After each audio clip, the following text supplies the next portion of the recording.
Oh, it's real, folks. Football is upon us right now. Eric from ETOF 21 Sports joins me. Gino Bacola here. This is the Winning Ticket presented by DRF Sportsbook.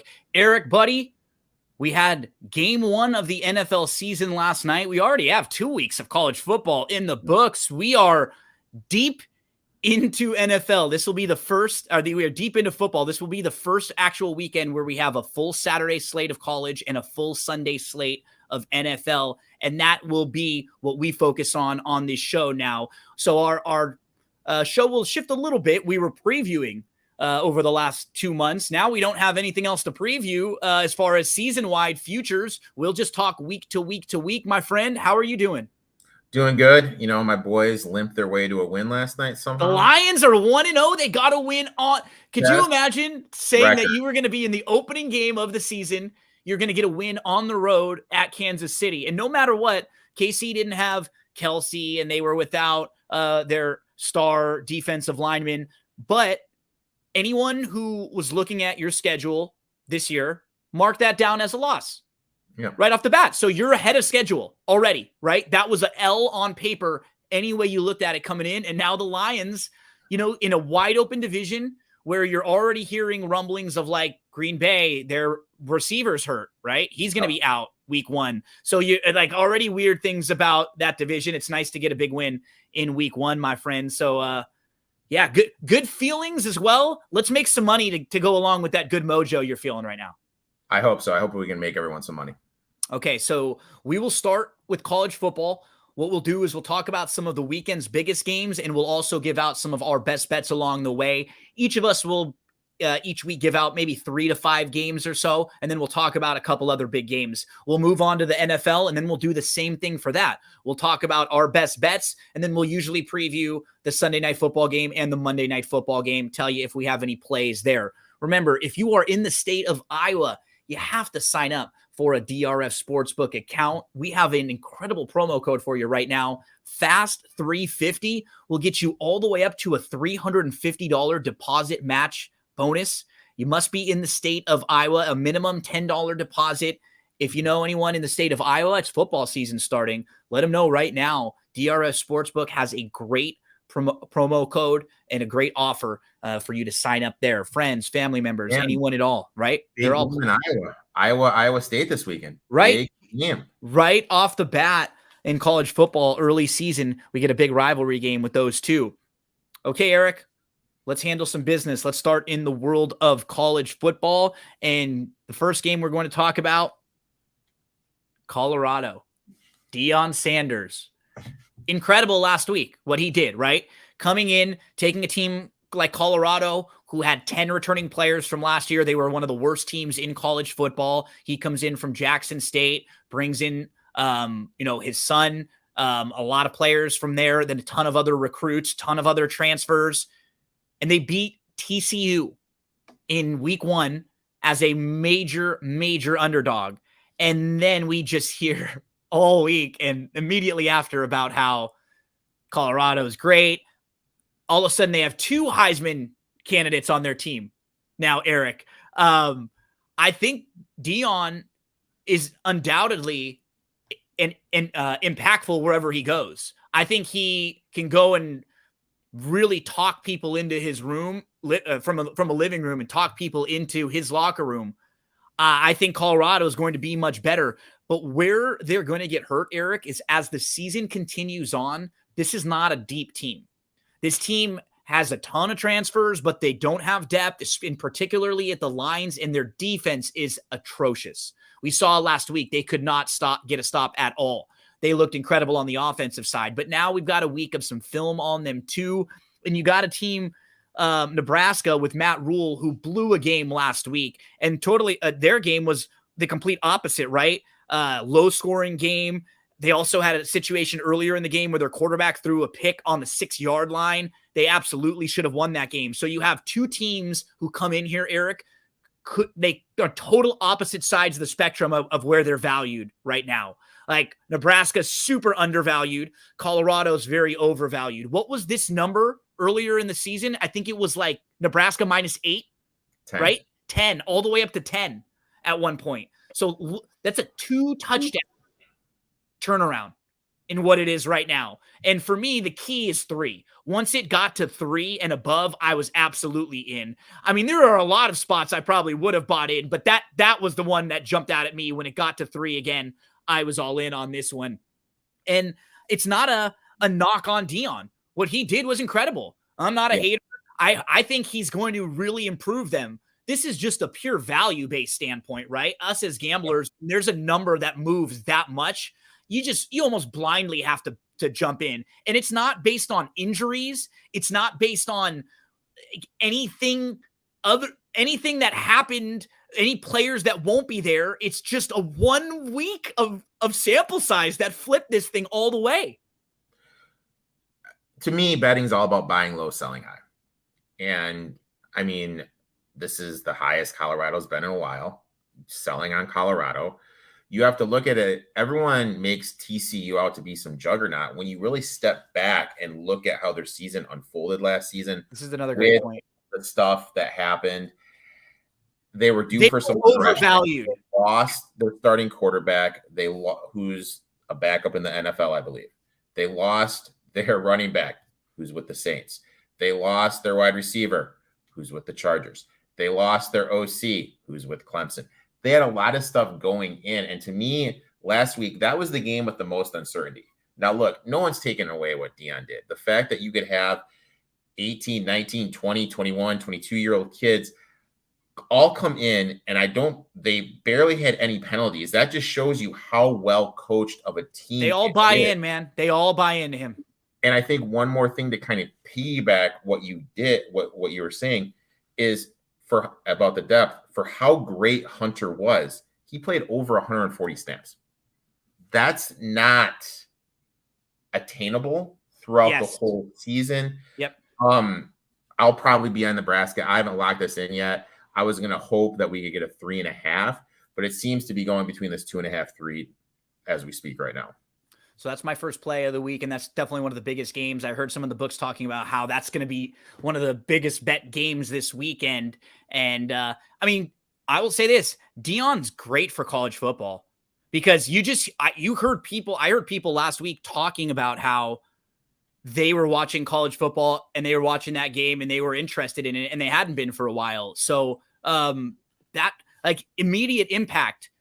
This is a lot in the number, though. This is a lot in a number for a team that, like, they start getting a little bit banged up, 1 or 2 injuries here and there.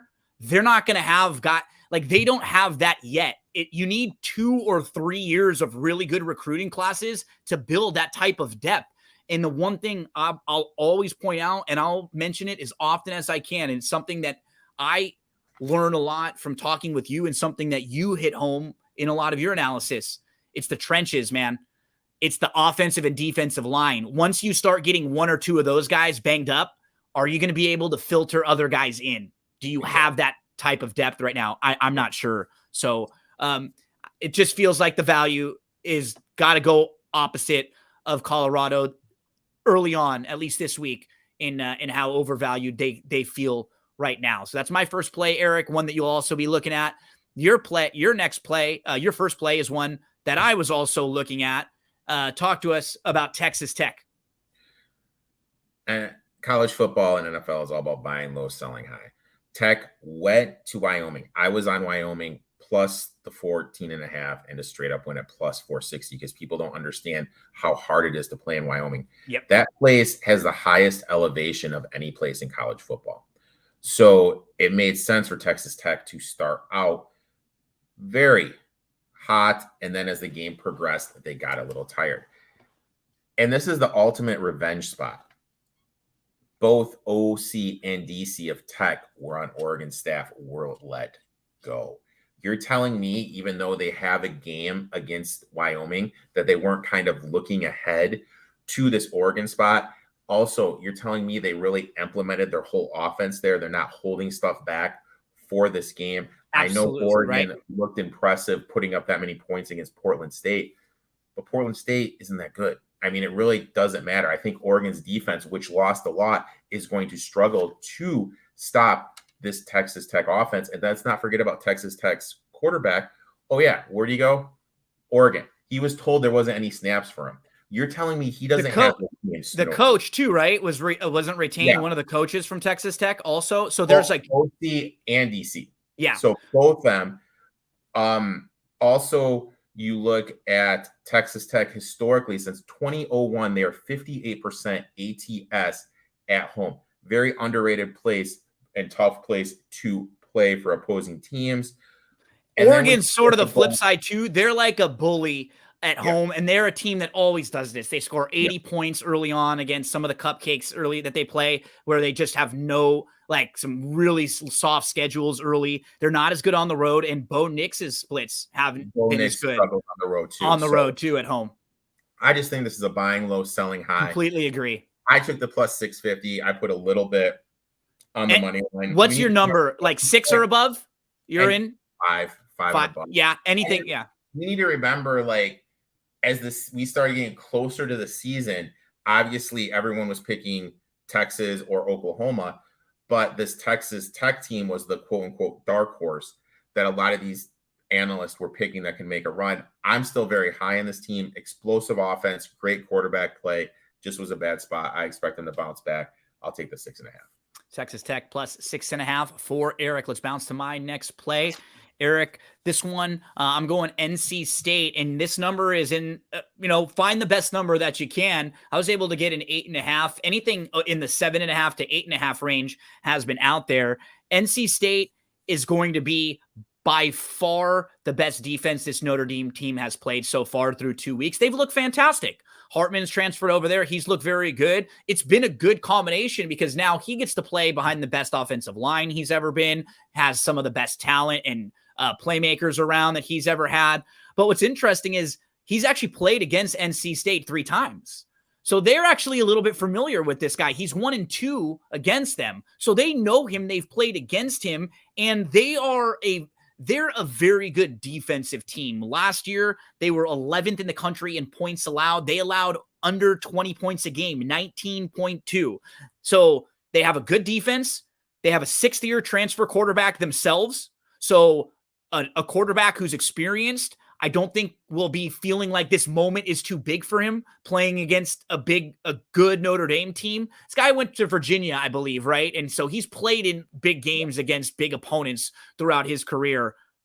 I like NC State in here. I think 7 is the key. Anything over that touchdown is key for them. Now, I will say that Notre Dame has looked fantastic, and if they come in here and beat up a North Carolina State team that might have trouble scoring, it wouldn't shock me. But this is just such a big step up for them compared to the opponents they've played in their first 2 weeks. And I think you like this game a little bit too, right? Oh, absolutely. A huge step up. I mean, you mentioned Hartman going against NC State. And when you go against a Gibson defense, he has really struggled. And when you look at how he's done compared against everybody else in the ACC, it's night and day. He has really struggled against this NC State defense. Flip side, Freeman's defense, he's the coach of Notre Dame. He's in charge of their defensive scheme. They really struggle against the mobile quarterback. We saw Armstrong last Friday night against UConn look to run. I believe he had about 19, 18 rushing attempts. So I think he's going to be able to have his way getting some rushing yards.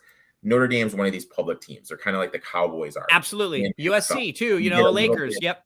You get a little bit of an inflated line. Also, NC State is on extended rest, which I really think benefits them greatly. NC State home dog, 56% ATS since 2021. Hartman, also another thing to remember, you look at the quality of wide receivers he had at Wake Forest versus the quality of wide receivers he had at Notre Dame. Way better at Wake Forest. So his playmakers on the outside, a little bit of a decline. I think Hartman's going to struggle. I think NC State's defense, like you said, is going to be the best defense. A big uptick. I like NC State here. And also the OC, whose name I'm spacing on, he was at Virginia with Armstrong. Then he left and went up to Syracuse. He came back to NC State. Armstrong transferred in. So Armstrong's familiar with this offense. They have a couple more playmakers, better defense. I like NC State here. I was only able to find the +8, and I sprinkled a little bit on the money line. Yeah, look for the best number you can find out there. We both like them, and I think I'm fine with 7 or over as a number to take them. But look around for whatever you can find the best value on them. NC State, another play for the both of us. And Eric, you're going to go for a big dog next, I believe. Southern Miss. Buying low, selling high. Who had the biggest win last week? Florida State beat LSU. Score's a little misleading. It was tied going into the fourth quarter. Everyone's talking Florida State is in the final, the championship 4, semi-4, whatever they call it. People are saying Travis is a Heisman. Coleman, who transferred from Michigan State into Florida State, is as good as Marvin Harris Jr. as the best wide receiver. There's all this overinflation going into this Florida State team. Flip side, you got Southern Miss. Southern Miss has Frank Gore Jr., who's an elite running back who's going to be able to run. Their biggest issue in the past is they haven't had a quarterback. They've been so bad that what they would do is they would just put Frank Gore Jr. back there. Run the Wildcat. And they would run the Wildcat for a whole game. Now they get a quarterback in from Clemson, someone that can actually throw the ball. You're going to use Gore to, make the defense honest. And take advantage of the new rules too, right? Yeah. Take advantage of the new clock that likes to run. That the clock's going to be moving. You get a bigger number. This is as high as Florida State's going to be. Look, I told myself anything over 28, I was playing Southern Miss. 4 touchdowns here, right? You're at 4. You're at 5 scores here. You're at 5 scores. Like I said, Florida State just beat LSU. I'm looking up really quick. They start conference play next week. Why are they this isn't a spot where you're going to give a bunch away either, right? You just came off of a game that you were up for. This is like what they call a trap game, in that I don't think they'll lose this game, right? But why are they worried about winning this game by 5 or 6 scores? Like, they win by 25, 28 here, completely content with that. And you don't want to get banged up before conference play starts next week, because some of the things you said at the beginning, right? They might be legitimate. They might be a national championship contender, and they might have a Heisman contender or two, but it's a little early for that, right? We need to see more sample size, and they definitely feel like one of the teams that's overvalued. Back to the buying low, selling Colorado high that we're talking about, right? Same exact thing, where maybe we're wrong, but we're on the right side of the number. Yeah. We know that for sure. So we each have a couple plays, and now we're going to talk about one of the biggest games of the weekend for our final discussion in the world of college football. We've got Alabama and Texas. From last year, Eric, this game was a blast. Early on, Texas was really moving the ball, and then their quarterback, Ewers, got hurt. And the game sort of, I didn't say it wouldn't really flip, because Alabama struggled to move the ball almost all game long. And then late in the game, it was Bryce Young who sort of was able to make some big plays, and they were able to eke out a 1-point victory. I mean, watching that game, it doesn't always work this way, but it felt like if Ewers doesn't get hurt, Texas would have won that game pretty easily the way they were moving the ball, right? It's not always that automatic, but we have Texas now playing Alabama, wanting to get a little bit of revenge. I think there are a couple key spots here that favor Texas as a touchdown underdog. I got them at 7, and you got even better, right? You got the hook? Yeah, I got it right away. I've had this game circled. I have a 7.5. So anything for me, 7's the number for sure that I would dive in on, and I'm fine with taking that. But, you look at these two teams where I have concerns about Alabama, the quarterback throwing the ball, right? This is a quarterback who, through a lot of the camp and a lot of the summer, didn't seem like he was playing the best of the quarterbacks in that they have to offer. He can run the ball really well, but against a team like this where he's going to be forced to have to throw the ball, can he do that? Texas's defense is very good. Then on the flip side, in the Alabama secondary, they could be without 2 key players, and one of them was actually named Key, right? I think Key and Moore, both injured.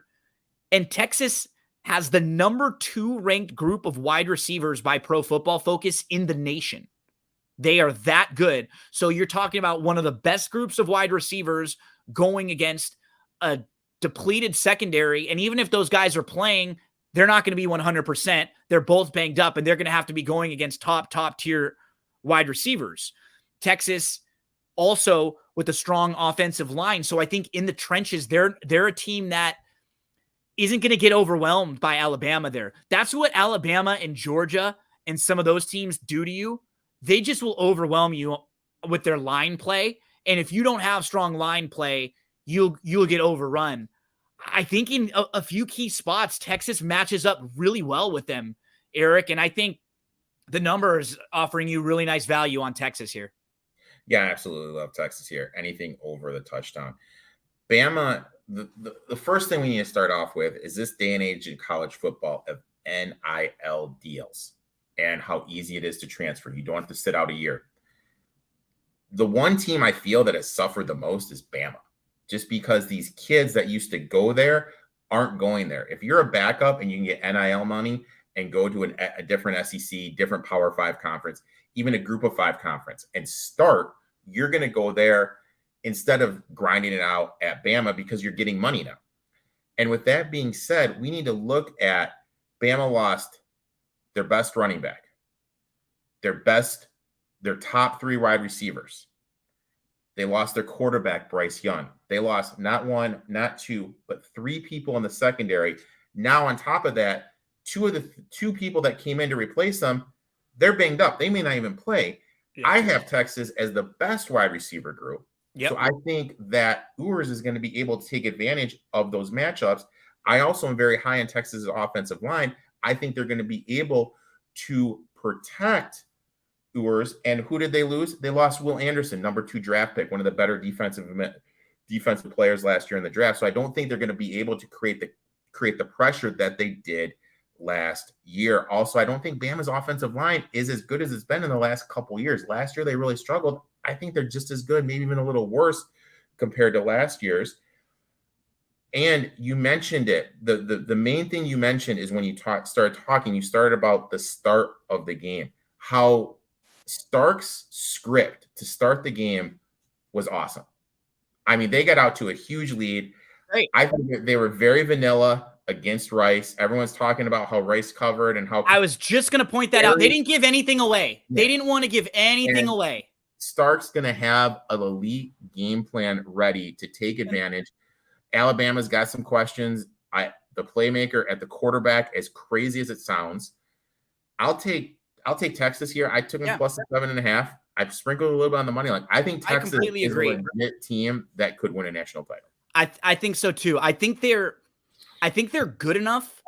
I have concerns about them being able to get through a full season, winning every game week in, week out against some of the big teams all the way. I think on any neutral field or any field, any one week, they could beat anybody.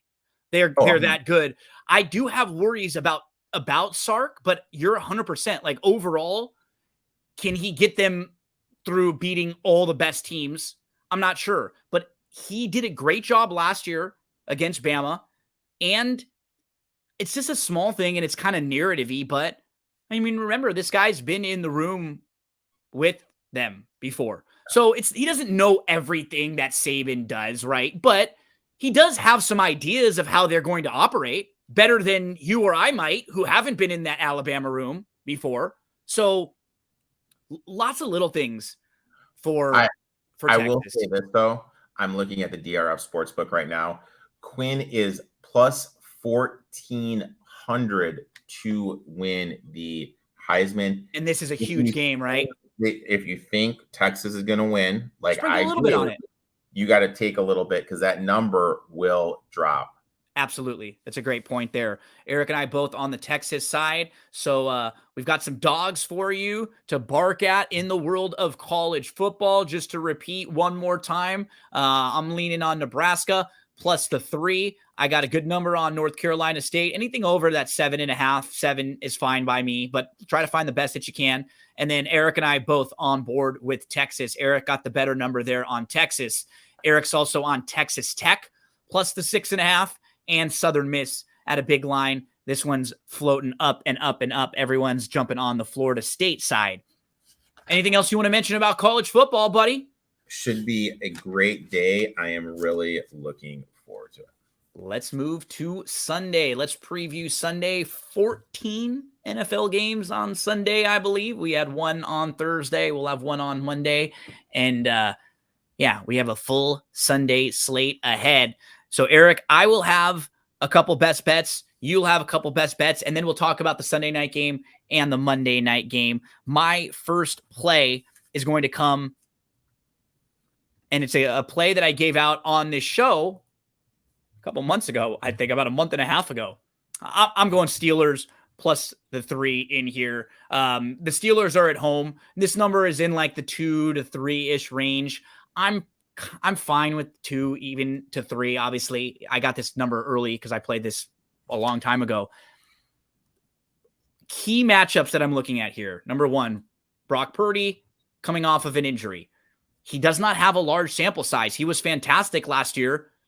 This might be the most difficult game he's had to start. Just thinking about it, this is the toughest environment he's had to go in by far. Because last year, he didn't have any road games like this, where he'd have to go to a place like Pittsburgh. He's going to have to deal with a defensive line like Pittsburgh has. We have some concerns about the San Francisco offensive line. They have a lot of moving pieces there on that offensive line. So if the offensive line is not quite as good, Purdy isn't as good as he was last year and needs a little bit to shake off the rust. Or maybe last year he was just really good and he's not quite that good. We see things like this happen all the time. On the flip side, Bosa will be playing for San Francisco. I don't know how much they can expect from him. He hasn't been around. I'm a little bit worried about the depth of the 49ers all over the place. I think in a lot of spots, they're just not quite as deep as they were. New defensive coordinator. The defense was their strong suit. Are they just going to be as good on defense, or will it take a little bit for them? Because they'll probably have some tweaks with the new defensive coordinator.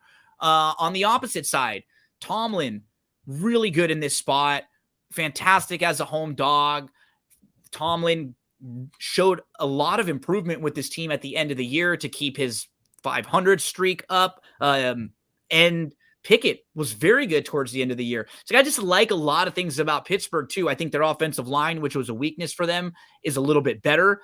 They looked really good in the preseason. And I'm not saying they're going to go win the Super Bowl because of it, but Eric, you'd rather have a team looking good than looking bad in the preseason, right? Especially a team with a quarterback that needs more reps with his receivers and just needs to take as many snaps as he can get. So I like this spot quite a bit for Pittsburgh.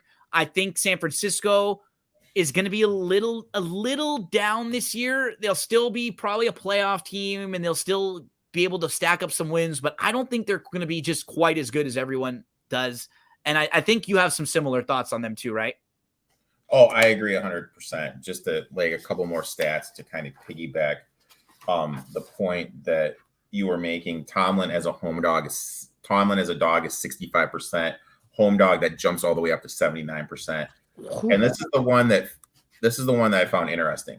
West Coast teams that are favorite week 1 that travel to the East Coast are only 45% ATS. Shanahan has a favorite 46% ATS. I think a couple of things too that's key. I locked in the Steelers as well.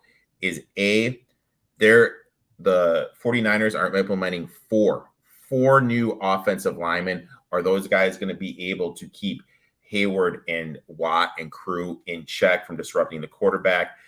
49ers are losing a lot in the back 4. Are they going to be able to contain Allen Robinson, George Pickens, and Deontay Johnson? I'm on the Steelers too. I just think it's a great spot. Could the 49ers be one of the better teams in the NFL come week 17? Yeah. Sure. Especially once if they get the quarterback and the offensive line figured out, and then the defensive coordinator has had time. Wilkes did a good job as the head coach for Carolina last year, right? Yeah. I'm not saying he's not going to be good, but we don't know. Like, are they going to be on a snap count, right? He hasn't been practicing. I just think that the 49ers will get there, but eventually. We need to remember this is the same team that lost to Chicago straight up last year. Yeah, and week 1, 2 years, and then the last 2 years, Pittsburgh have also had a big upset in week 1. They beat Cincy last year. 2 years ago, they beat Buffalo in week 1. both teams that were two of the better teams in the AFC. So both of us on the Pittsburgh side here.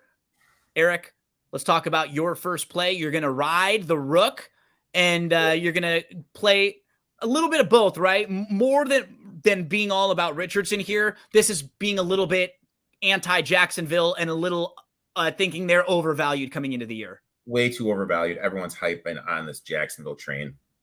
Anyone that has listened to you and I talk knows how much we value line play. The Jags lost. I'm spacing. Who is the guy with all the false starts last night? He was their best tackle last year.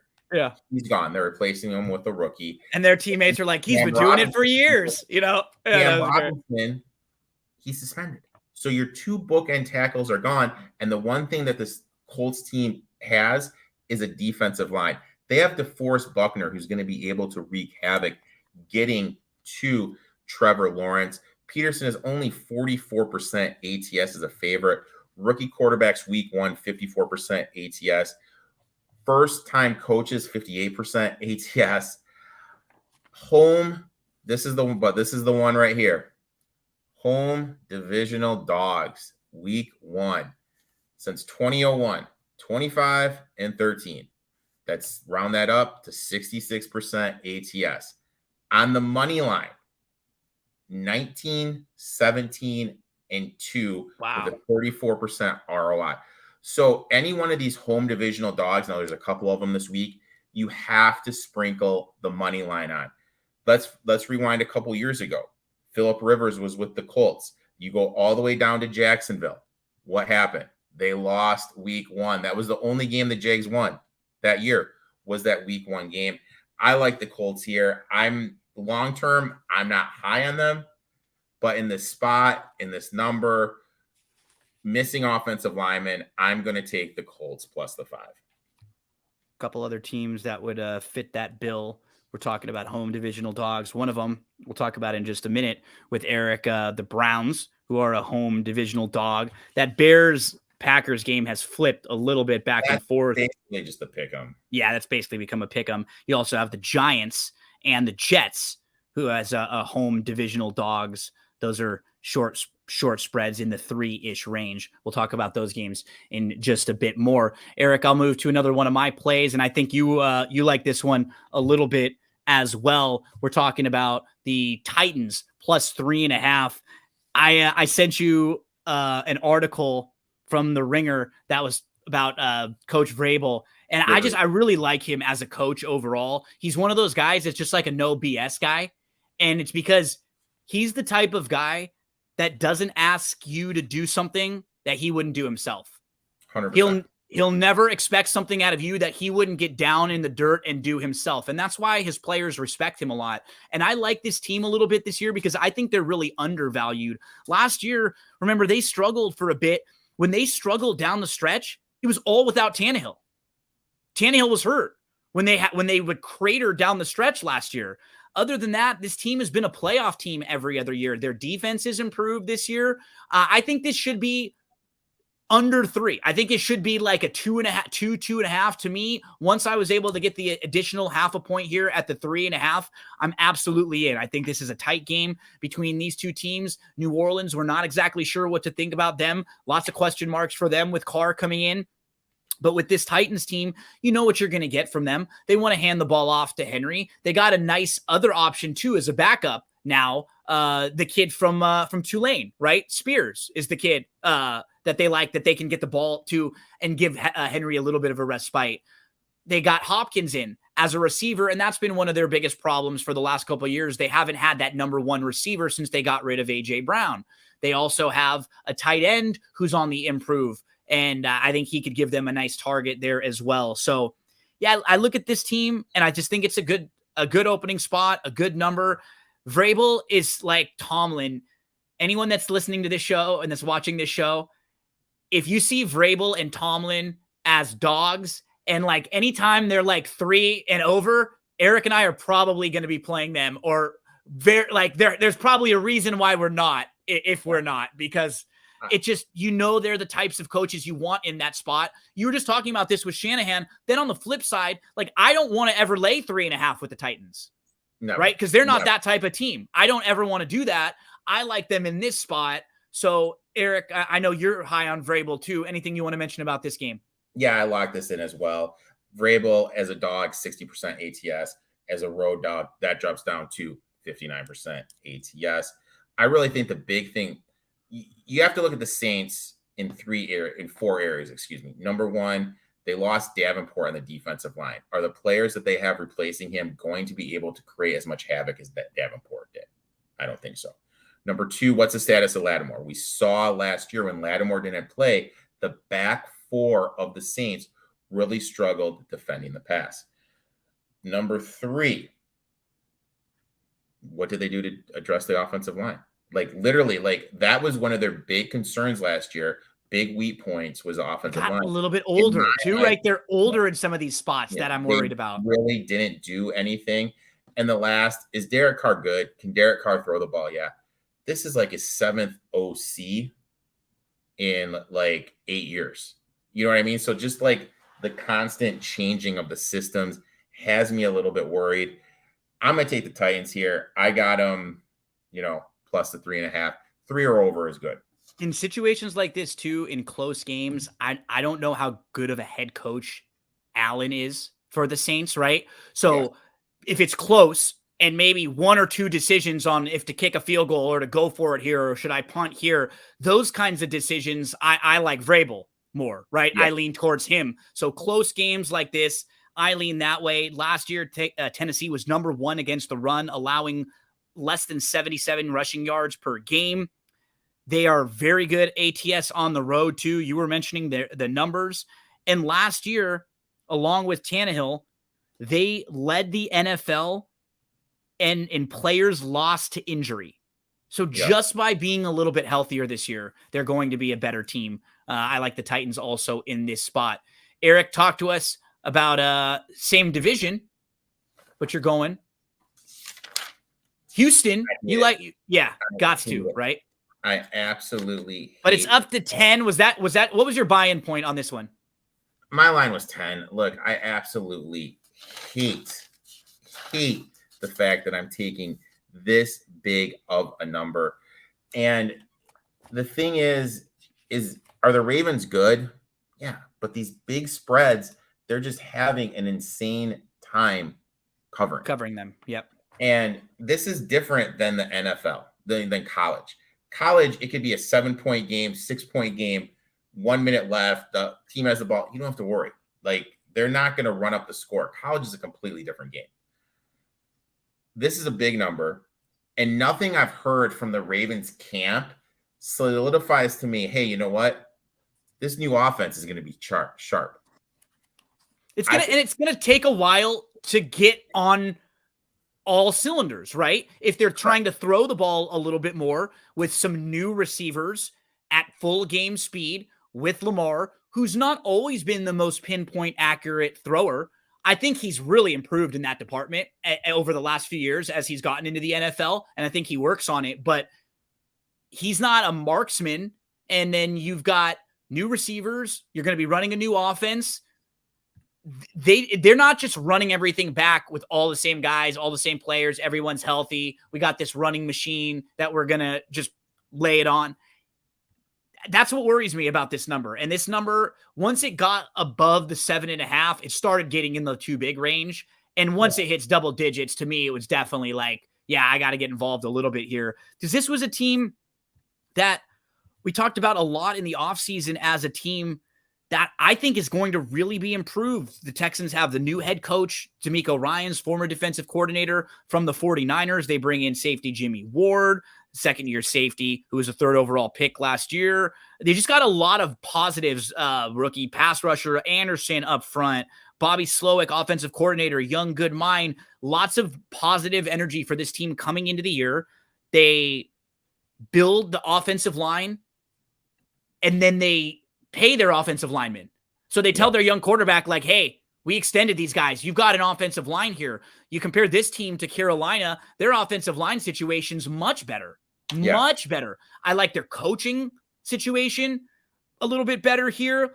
They bring in Dalton Schultz as a nice tight end who can give him a big target. Played 14 games each of the last 3 years. He's got 17 touchdowns over the last 3 years. He was the second leading wide receiver for the Cowboys last year. A lot of positives for them, man. One thing with them is that we need to remember in the Shanahan type offense that they are going to be running, tight end drags are just an absolute banger in there. They run a lot of tight end drags. So here's some numbers for everybody. Harbaugh is a favorite, 48% ATS.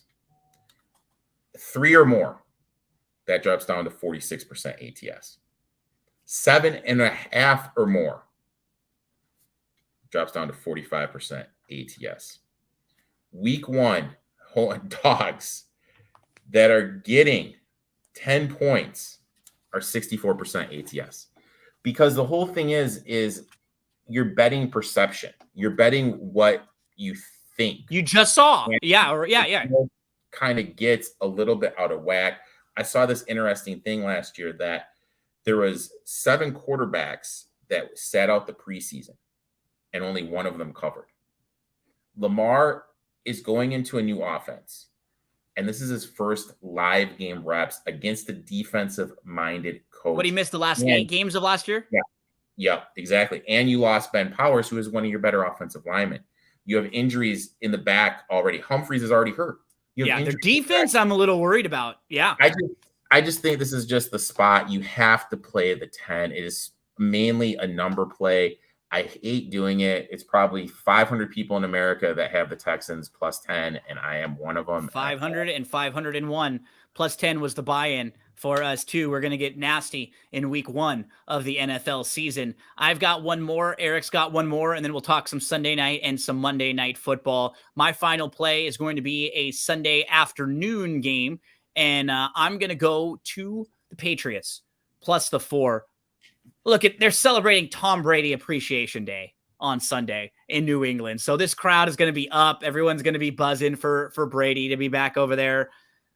They have struggled against some of the mobile quarterbacks, but in week 1, they've had all offseason to prepare for this team. And they actually have a kid that they drafted that is like their third or I think he's like their 4th string quarterback, and he's actually a wide receiver. And he's very athletic, and I think he's someone that they could use in the practice squad, not to necessarily mimic exactly what you're going to get here, but to give you a little bit of a look at it. I have some concerns about their offensive line because they've been a little bit banged up there. But overall, Eric, I think their offense is just going to be so much better, so much more fluid this year by addition, by really subtraction based on Matt Patricia not calling the plays. This guy is not an offensive play caller. He's not a great offensive coordinator at all. And O'Brien is someone who the Patriots are familiar with and who Mac Jones was actually working with before O'Brien was hired as a coach here and as the coordinator. And this was a way, I think, for Belichick to kind of instill some faith in his young quarterback and say, look, we brought in a guy that you're comfortable with, that you know, that you've worked with, that you like. So now let's get you comfortable. Let's get you ready to rock and roll. I think you're going to get a good effort from the Patriots. What do they want to do? They want to run the ball. So they're going to try to take the possessions away from the Eagles here. I think they're going to try to slow this game down as much as they can. One of the weaknesses for Philly last year was stopping the run. Early in the year and against better opponents, it popped up where they were not as good stopping the run. And ESPN lists their biggest weaknesses in linebacker and safety, where they lost multiple starters last year. So I think you can hit them in the middle of the field, which is what you think about with Mac Jones. I don't think he's going to try to go deep. He's not really that type of thrower, but short stuff across the middle, I think he can be very accurate there. And I think he can have some impact there. I like the number. Anything over 3. This was a buy-in for me. 3.5, 4. I've seen it in a lot of different spots, Eric. So I'm jumping on the Patriots here at plus the 4. Yeah, I agree 100%. Excuse me, 100%. I took them at plus the 4. Eagles really struggled defending the run. Yes, I know they drafted Jalen Carter and Nolan Smith. Are they really going to be able to step in and help right away toward the end of the day? Probably. But right now, I don't think so. I think they're going to struggle a little bit that first game. Yes, I know the Patriots have some offensive lineman injuries, but I really trust that O'Brien is going to be able to work on a set. We need to remember he likes to run a lot of 2 tight end sets. Yes, I know Gesicki's mainly can't block at all, so maybe we'll see Hunter or Henry and whoever the third tight end is leave the third tight end home to help block. I think they're going to be able to run the ball, and Jalen Hurts is another one of those quarterbacks who didn't play at all during the preseason. We could be a little rusty there, and new offensive, new defensive coordinator, breaking in some new coaches. I think the Eagles are the best team in the NFC, but I think they're on upset alert here on week 1. Yeah, or at the very least, close game, really tight game. I could see the Eagles, if you're getting the 4 and you're getting above the field goal, that to me was absolutely a buy-in point on the Patriots. So that was my final of plays for this week. You've got one more too, and I'm on your side on this one as well. Talk to us about the Browns plus 2.5 against one of those home divisional dogs, right? You were talking about earlier. Yep, home divisional dogs. All those stats line up again. Give us to them one more time if you have them. 19, 17, and 1 straight up is what I had written down, right? 19, 17, and 2 straight up. And 25 and 13 ATS. And that's since 2001. Since 2001, correct. That's a great number. And also, let's just kind of look at what the Cleveland Browns did. They added Zadarius Smith, who's going to be on an island going against probably Jonah Williams, who is switching positions. People don't understand how hard it is switching from the left tackle to the right tackle position. Also, they have some worries with the interior of the offensive line. That's going to be the weak point. Maybe they line Garrett up at the nose tackle position. And what's nice now, as you're talking about them, last year, Garrett was the most double-teamed rusher in the league, getting double-teamed on 31% of plays.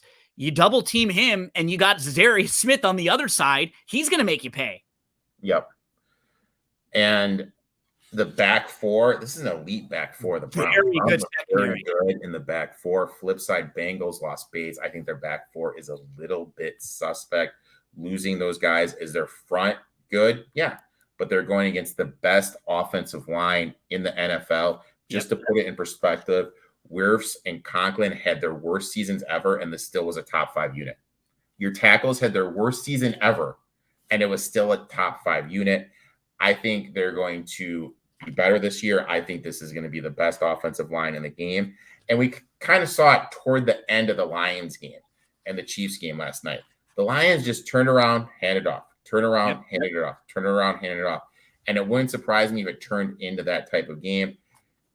Browns have Cooper, Elijah Moore, Cedric Tillman, David Njoku. They have a ton of weapons. Deshaun Watson was one of the better quarterbacks in the league before his suspension, was one of the better RPO quarterbacks. And now you're pairing him with Nick Chubb. Now he's behind the best offensive line he's ever played against.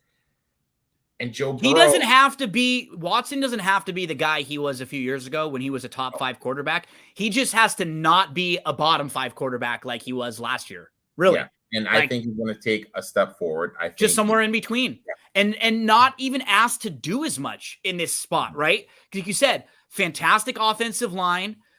Nick Chubb, second straight year, he was top 3 in rushing yards, tied for 5th in rushing touchdowns. He had 1.5 more carries per game than he did in 2021. And now with Hunt gone, he could be even more of a workhorse. Quietly, Cooper had 1,160 yards last year. It's totally under the radar. Right? Completely under the radar. He looked really good with Watson, and apparently they'd built a lot of chemistry in the offseason. I like to read some stuff sometimes from like the beat reporters and some of the blogs, and they had said that they went out a lot with their significant others. I guess the girl that's been with Deshaun Watson through all of the accusations and everything he's dealt with has stayed with him. and they're like really close. They would go out with Amari and his significant other all the time and build a relationship, build some chemistry together. Receivers are good. Tight ends, they have a couple that are good. Offensive line is very good. Running back, very good. Everything on the offense is good. The quarterback just needs to be below average to anything above, like slightly below average to anything above, and they're fine. I just think, and then defensively, I think they have a big advantage. Burrow's been banged up. We saw Burrow start off the year a little bit slow last year when he missed a couple games. He's done this all three years that he's had. He's come out and he hasn't really had full camps in all 3 years. They've started a little slow. He's lost 2 of the 3 games. Yep, and he has that calf injury. We really don't know how he's going to be able to move around in the pocket. And another thing is Burrow's good? Yes. Is he one of the better quarterbacks in the league? Yes. But he holds on the ball a lot.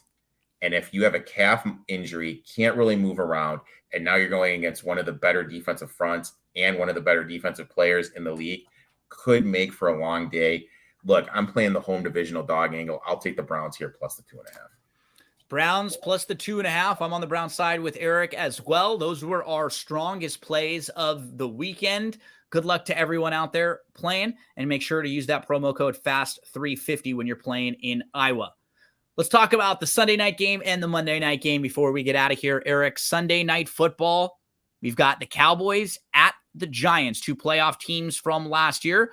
Giants are a 3-ish point underdog at home. Dallas, 3-point favorite on the road here. Over under in this game is around 46.5. We did get some news that Waller's already a little banged up, right? And if this comment comes off insensitive, I am sorry. I don't mean it to be, but you have to look at the situation. Waller's he's had some demons in his life. Yep. And because of those demons, which I respect, where he's gotten to this point, he's gotten past those demons, he doesn't take painkillers. So it's a pain tolerance thing with him. So this guy, when he's always banged up, it's just he's hurt. Yeah. So we don't really know if he was an alcoholic, right? Or like an alcoholic. So he doesn't take the painkillers just because he doesn't want to fall down that rabbit hole, which I respect. But it's one of those things when he gets banged up, it could take him a little bit while to recover. Yeah, that's a great point. So let's mention, talk about this game. I bet the 3.5. We got and now it's 3. I would be okay with it 3 to 3.5 to where I still would jump in. And this again is another one of those home divisional dogs, right?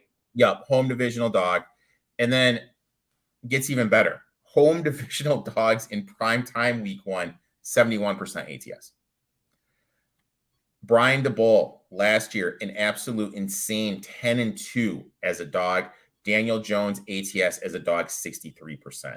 Now let's flip over. Let's look at Dak Prescott. We all know Dak really struggled last year with his INTs. The Cowboys switched offensive line coaches. And when you just look at the offensive line coaches' 10-year coaching in the league, the one thing that his team struggled with was what? Pass blocking. So now, if I'm not saying that the Giants have this elite blitz and everything, but Martindale does like to blitz. They're going to come at you. They're going to keep coming at you. The weakness is defending the run. So I think that if they're able to get Dak, get some turnovers, that can help the defense. Remember, now new offensive coordinator for them also, right? With Kellen Moore out, McCarthy's calling the plays again. And I mentioned they're weak against the run, the Giants. Now you have Tony Pollard, who, I mean, if he's 6 foot, over 200 pounds, I mean, there's no way he's that big.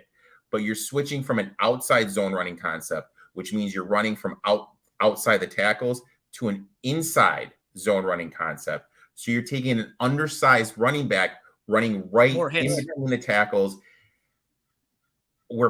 I don't know. To me, this just kind of seems disastrous. And I was talking to my friend Reed. Reed played college football, very high level of college football. And the comment that he made to me was this: if you're not around the game, calling plays, designing plays, and staying active, you're behind the 8 ball. The game will pass you up. Yep. We don't know what's going on with McCarthy. We don't know if he's been in the war room with Moore designing the plays. And I'm a little worried just about, you were hitting on this, Dak, that plus Dak coming off of the year that he had last year where he struggled so much, and Dak has mentioned it repeatedly. Are they going to be worried about Dak maybe making things easy for him, putting him in a spot? I'm not saying that would be bad for the offense, but I'm worried about the combination of Dak coming off the bad year with McCarthy back in altogether. I just think I need to see some of it. Some of it. Their defense is fantastic, right? Like, their defense is great. They've improved on their defense, but one thing that can keep a defense on their toes is a running quarterback. So while they lost last year, both games, I think they covered one. They covered and one of them. And if I'm looking at a tight game like this again, that I think is going to be a close game, give me Dable over McCarthy when it comes to decision making all day long in a close game every single day. So Waller not being there, yeah, that would hurt. I mean, they would be in the same situation they were all of last year, right? Yeah. Where they dealt with that all of last year, and they do have more weapons even than they did last year with Hyatt and some of the other pieces they have. But I couldn't lay the number with Dallas here. I'm on the Giants side as well. Giants, Cowboys, Sunday Night Football. And then we flip to Monday Night Football. Eric, we've got another divisional game here. The Bills on the road as a 2.5-ish point favorite at the New York Jets. Over under 46. So the Jets bring in Aaron Rodgers, and the Jets have a pretty good roster. They have a couple good receivers, a couple different options at running back. Now a veteran quarterback. Their defense is very good, in particular in the front and the back of their defense. Defensive front, they've got a bunch of really good pass rushers. And then in the secondary, they're very strong. But one spot that really concerns me with them, and that could hamper even the best teams, is their offensive line. And I'm very worried about the offensive line. And just the fact that this is new for Aaron Rodgers, new place, new scenery, new weapons, new everything. I don't know if it's just going to come in and him being flying on all cylinders right off the bat. I don't want to lay this number with Buffalo, though. You've pointed out the numbers of the home dogs here. This one is probably a stay away for me. Talk to us a little bit about how you see this game. So we need to talk about the trenches. One thing I always talk about is the trenches, and Von Miller's out. Miller is out for the first 4 games. And with that being said, are they going to be able to create the Is this the team that's going to hurt them for that weak offensive line, right? Or questionable offensive line? Now, Aaron Rodgers is 9-6 first week ATS, but the majority of that was done early on in his career. You look at him the last couple years, the last 3, he's only 1-2. He's usually started slow. We saw this last year in Minnesota, played that god-awful game in Minnesota where he wasn't on the same page with a bunch of his new wide receivers. Granted, Allen Lazard's there. So maybe he leans on him. But I just kind of feel that in a new system, not really a new system, but new players around him, we could see him struggle. Nathaniel Hackett is there. We remember how bad he was calling plays, designing plays. But the flip side of that, when Rodgers was with Green Bay, he led the league by an absorbent amount calling audibles. Is he just going to basically be the OC and just basically change everything and audible everything? And then what's going on in the running back room? Like, to me, Dalvin Cook going to the Jets makes 0 sense. Yeah. Because you have Bryce Hall. You drafted that kid from Pittsburgh. You have Michael Carter, who's a good receiving back. And now you have Dalvin Cook. So you got 4 backs all there that warrant playing time. Maybe this Bryce Hall injury is a little bit more severe than we realize. To me, I don't know. Like, I think Allen's going to come out. I think they're going to look to make a statement. They got rid of Leslie Frazier, which I think is addition by subtraction, because they're going to be able to look to create more pressure. Jets, they struggled a little bit. You can still run the ball on the Jets. I think, maybe James Cook, maybe looking some James Cook type props, rushing, receiving, rushing yards. I don't like laying points. I don't like the Jets team in the spot. I'm low on the Jets. But the other thing is the pressure. We talked about it when we did the AFC North preview, or AFC East, excuse me. This Jets schedule is brutal. It is. If they don't get off and they don't win a couple games to start, they could be out of it by the time it starts. So I don't know. I'm staying away. Maybe play the first half under. That'd be something I look at. Feel out process Monday Night Football. Some cook props, but that's kind of where I'm leaning. Monday Night Football this week. Football is back. Hope we can lead you to a few winners in college and then in NFL. Remember, we'll be here every single week, 6:00 p.m. Eastern time for the winning ticket. We'll talk college, then we'll shift on into NFL. Don't forget, if you are in the state of Iowa, if you know anyone in the state of Iowa, let them know about this incredible bonus right now, a deposit match bonus all the way up to $350 when you sign up for an account and you use the promo code FAST350. We'll help tell you the games that you can play. You just got to sign up for an account, and we'll give you some action each and every week. Eric, buddy, good luck to you in all of your plays. Talk to you again next week. And thanks so much, everyone, for hanging out.